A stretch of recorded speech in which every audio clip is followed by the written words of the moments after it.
Congress party अविश्वास प्रस्ताव का नोटिस ला रही है। अविश्वास प्रस्ताव पर आज लोकसभा में चर्चा भी होगी। लोकसभा में चर्चा के लिए 2 दिन का वक्त भी मुकर्रर कर लिया गया है।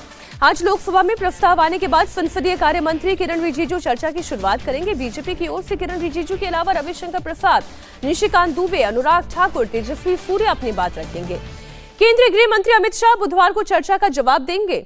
अविश्वास प्रस्ताव का नोटिस दिए जाने के बाद ओम बिरला ने लोकसभा की कार्यवाही की अध्यक्षता से खुद को अलग कर लिया है। लोकसभा सचिवालय के मुताबिक वो इस प्रस्ताव पर अंतिम निर्णय होने के बाद ही दोबारा सदन की कार्यवाही संभालेंगे।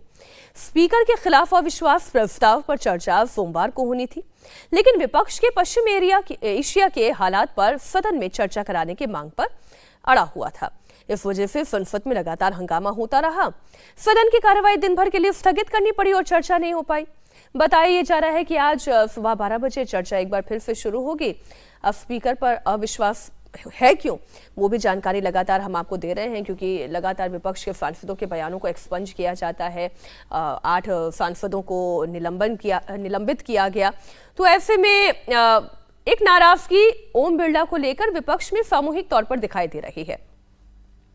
केंद्रीय मंत्री पीयूष गोयल ने राहुल गांधी पर इस बीच हमला बोला।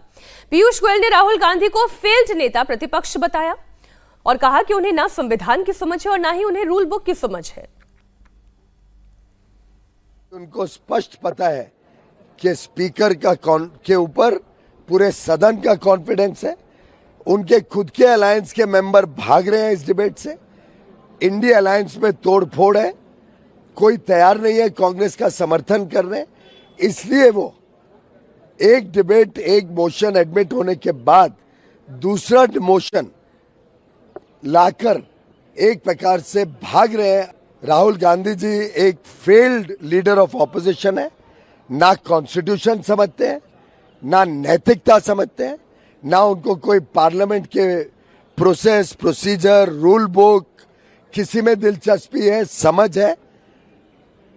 और उनके काम करने के ढंग से ये स्पष्ट होता है कि Congress is a directionless, completely failed opposition party.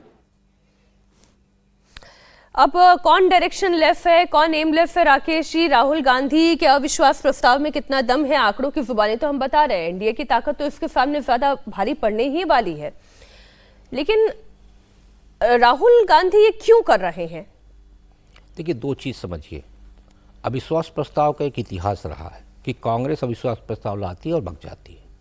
2023 में भी मणिपुर को लेकर कांग्रेस की तरफ से अविश्वास प्रस्ताव लाया गया था, लेकिन चर्चा के बाद जैसे ही वोटिंग की बारी आई, कांग्रेस खुद ही वॉकआउट करके चली गई। वो इसलिए उस चर्चा के बाद वोटिंग में शामिल नहीं हुई क्योंकि उसको पता था कि आंकड़े इतने कम हो जाएंगे कि हम मुंह दिखाने लायक नहीं बचेंगे।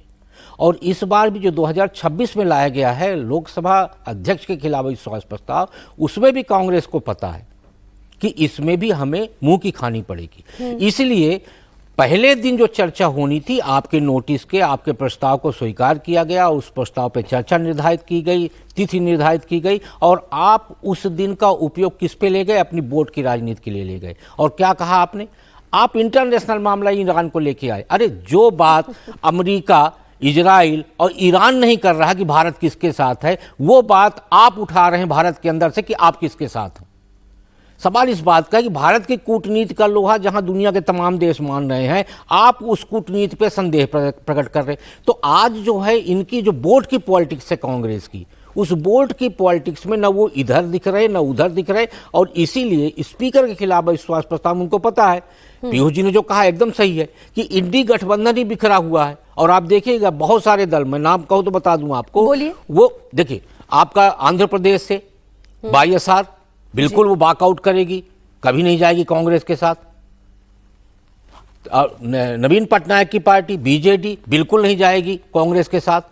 अभी ममता बनर्जी की मजबूरी इसलिए आ गई क्योंकि उनको ज्ञानेश कुमार जी के खिलाफ, इसके पहले ममता बनर्जी ने साफ कह दिया था कि वो अविश्वास प्रस्ताव में शामिल नहीं होंगे, लेकिन अब उन्होंने कहा कि हम अविश्वास प्रस्ताव में शामिल होंगे। तो आप देखिएगा जो 235 का आंकड़ा लोकसभा के अंदर है विपक्ष का, वो आंकड़ा मुझे लगता है कहीं ना कहीं 200 से नीचे भी जा सकता है। यही घबराहट कांग्रेस की है और कांग्रेस इसीलिए अविश्वास प्रस्ताव जो लाई है उससे वो भागने का प्रयास कर